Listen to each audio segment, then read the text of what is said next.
Hello everyone. So today me and with my partner Ramneet Kaur is going to talk about the concept of encoding and decoding model of communication, which was given by Stuart Hall in 1973.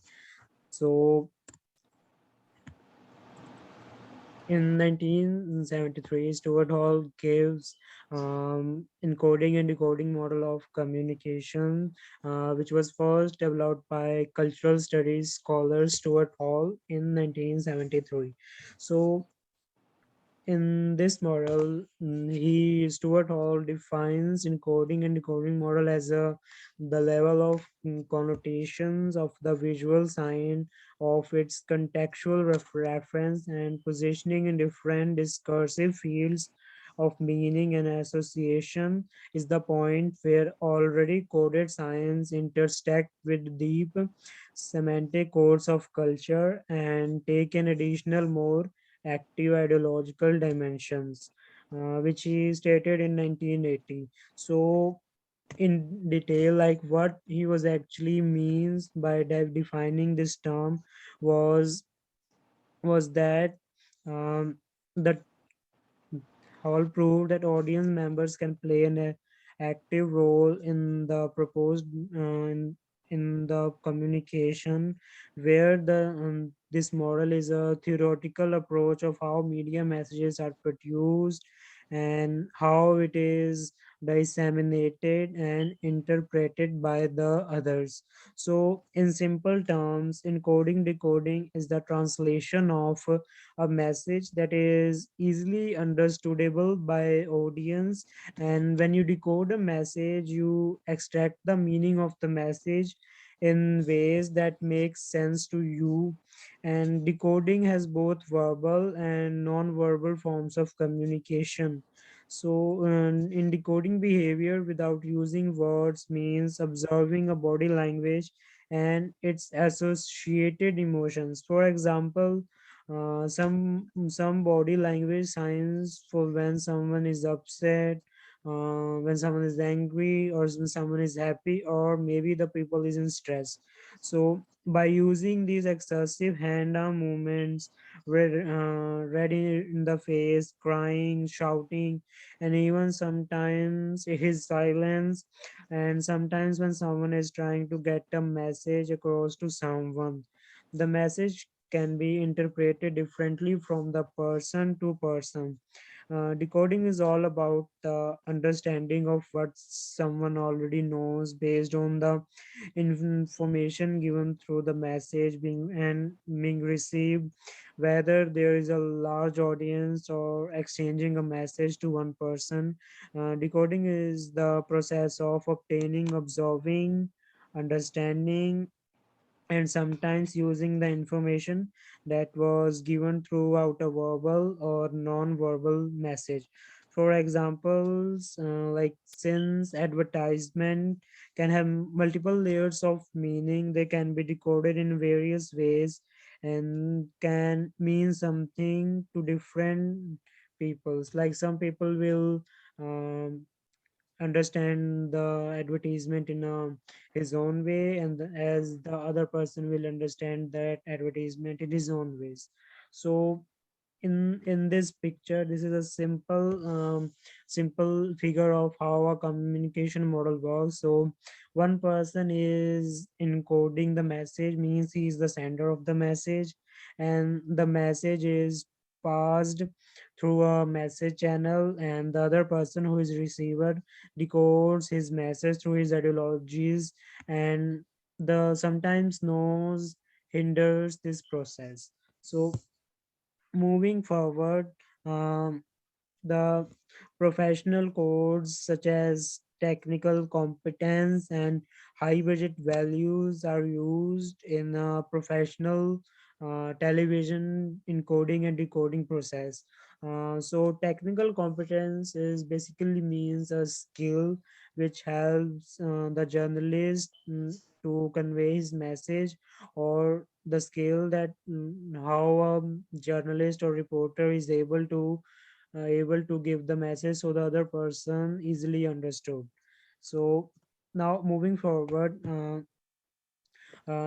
this communication model have four stages. The four stages are production, where the message is produced; circulation, like how it's circulated; and the use, or simply known as decoding message, or simply known as consumption. And then how this message is reproduction. So now, knowing this person stages in details, the first come productions. So this is where the encoding works, means where the message is produced and constructed. Um, construct production process has its own discursive aspect, as it is also framed by meanings and ideas by drawing upon society's dominant ideologies. The creator of this message is feeding from society's beliefs and values, which is numerous, which can be a new having numerous factors which are also involved in the production process. One on hand knowledge in use concerning the routines of production, technical skills, professional ideologies, um, the knowledge which is gained from authorities and institution, universities, colleges, and how he defines the message and the assumptions which is created by the audience. From the production structure of the television, the topics, treatment, agendas, and events, personal images of the audience are defined in the production stages. Now when the message or the code is in encoded, then it moves to circulation process where it is circulated. So in circulation process, individual perceive things through visual or by a written process. How things are circulated influences how audience member will receive the message, and how this message is put to use. According to the Philip Elliott, the audience is both source and as well as the receiver of the message. For example, like circulation and reception of media message are incorporated in the production process through numerous feedbacks. So circulation and perception, although not identical, are certainly related to and involved in the production process. Now, when the message is circulated, it reaches the receiver, and where the message is used or decoded. So for a message to be successfully realized and consumed, the broadcasting structure must yield encoded messages in form of meaningful discourses. This means that message has to be adopted as a meaning discourse, and it has been meaningfully decoded by the receiver. However, the decoding or interpreting of a message requires active recipients. Now, when the message is used, it moves to the last and the final stage, which is the reproduction stage. Uh, this stage is directly after audience members have interpreted a message in their own way based on the experiences and beliefs. The decoded meanings are the ones with an effect. Example, the receiver is influenced, he instruct or he is entertained with very complex perceptual, cognitive, cognitive, emotional ideologies or behavioral consequences. like and every receiver has its own ideology, so he understand the message so he understand his message based on their own experiences, and get and pretend to this. For example, if we talk about religious jokes which is based on some religion, some people will might feel, yeah, it's kind of funny and it's good, but might be the other person get offended through their that jokes. Or for the second example, like their own experience, when a lecturer is giving a lecture in a class, all the students who are listening to him will understand the message differently according to their beliefs and their skills. Now, moving forward, the main thing is like where this model is applied and how what theories sociologists and peoples how they applied this theory in their works. So this is going to be discussed by Ramneet Kaur. Okay, so this model of encoding and decoding model of communication has been adopted and applied by many media theorists like when after the Hall developed it. The main focus of this model was like how audience like how listeners members understand this through their use of cultural symbols in both print and visual media.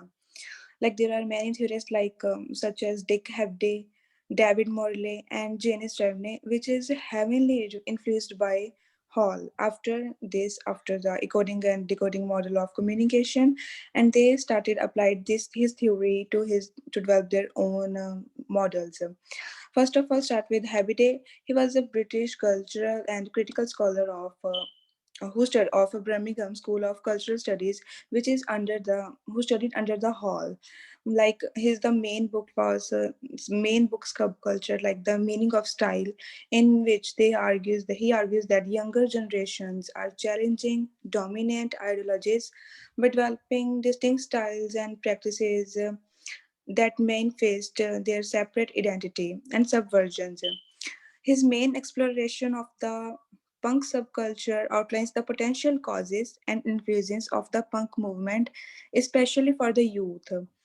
Um, when Habity believed that punk was incorporated into the media in an attempt to categorize it within society, and he critically examines the issue which is applied by Hall's theory of encoding and decoding model of communication. And later, the David Morley, who is also a sociologist who studies the sociology of a television audience, which is a very famous.